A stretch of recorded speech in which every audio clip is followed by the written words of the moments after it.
Su Rimanto Kaukėno paramos fondu jau dirbu ilgus metus, esu jų grimo fėja ir šiuo metu tiesiog į Lietuvą atkeliauja nauja prancūziška kosmetika Miskopas. Ir Miskopas mane pasikvietė kaip dirbti, bendradarbiauti su jais kartu kaip ambasadorė.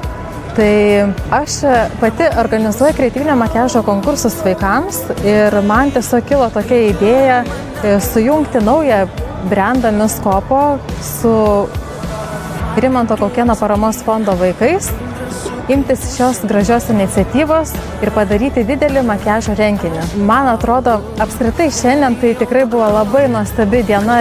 Mačiau tiek kūrybingų vaikų, tiek įdomių.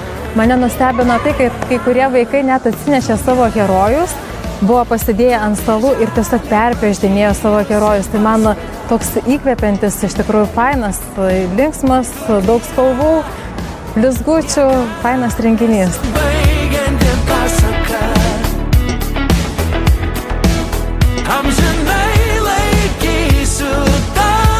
Šiandien turėjom labai gražią dieną su vaikais. Ir oras gražus, ir nuotaika gera, ir iš tikrųjų buvo puikus laikas skirtas vaikams. Vaikams, įvairaus amžiaus vaikams, įvairių likimų vaikams. Ir labai džiaugiuosi šitą galimybę draugauti kartu su Rimanto Kaukėno fondu ir prisidėti prie tos gražios dienos. Kosmetika skirta visoms amžiaus grupėms, bet dėl ko vaikai, paaugliai, dėl to, kad jinai yra finansiškai prieinama kiekvienam. Tai yra prancūziškas brendas, prancūziškas kosmetinis ženklas ir prancūziška kokybė, tik tai už prieinamą kainą. Tuo jinai yra kitokia mūsų rinkoje. Plus veganiški produktai, draugiški odai, dėl to mes drąsiai draugaujam su vaikais. Aš linkiu svajonių, norų ir maldų pildymosi ir noriu tikrai nuraminti ar paguosti, ar tarti pasakyti, kad tikrai gyvenimas yra gražus ir tikrai viskas bus gerai. Ir dovanokim šventę kasdieną vienas kitam, vaikams, suaugusiems, nežinau net kaip pasakyti.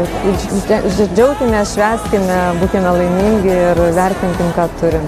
Aš apskritai palinkėčiau, kad išdrįsti, nors ir viduje pas kiekvieną žmogų yra ta vidinė baimė daryti, tai nugalėti savo baimę, eiti drąsiai pirmyn, džiaugtis gyvenimu ir aišku tikėti savo stebuklais.